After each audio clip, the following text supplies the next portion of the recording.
Welcome to the Divine Right tutorial on unit recruitment.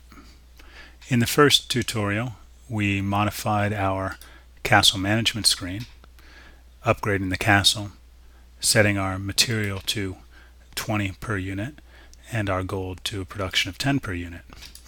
Now, we will go into our unit recruitment screen, and we will build some units to start the game, knowing that we're only going to be producing 20 material per turn. So let's go over quickly the recruit unit screen.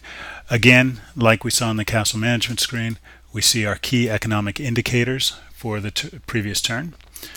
First, we see our total gold, 85, our gold income for last turn, +0, and our material income for last turn, +0. The rest of this screen has to do with the unit you're going to create and the equipment he or she is going to wear, or they are going to wear. You can choose whether or not the unit will be a mounted unit. Mounted units have better range because they're faster, because they're on a horse. They're also more expensive. You can pick the type of armor. You can do that per unique piece, head, chest, legs, hands, or shield, or you can pick armor sets, light armor, medium armor, heavy armor. One of the things that you will notice is that the amount of armor substantially changes the cost, which is the one-time fee for the unit, as well as the maintenance, which is paid every single turn. This is a key component within Divine Right. Just because you can afford a unit in gold does not mean you can perform, or you can maintain the unit over time. These maintenance costs have to be accounted for. You'll either be spending gold automatically to cover them, or you'll need to produce the material at your castles. So you do not want to produce units early in the game that you cannot support. Based on the settings that we changed in our castle management, we know we're going to be producing about 20 materials a turn right now. So we really don't want to spend much more than that because we do not have a strong gold income. So I would suggest a unit with no armor.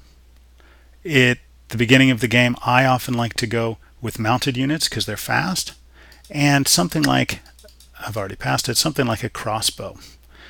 The crossbow is an excellent unit because it's ranged, which means if you see the person first, which is quite possible since you're on a horse and you're not wearing any armor, so you have good visibility and good speed, you can go in and get a couple attacks before they can attack you, which means you have a good chance to spot a large part of the board, as well as potentially knock out any enemy units that you see.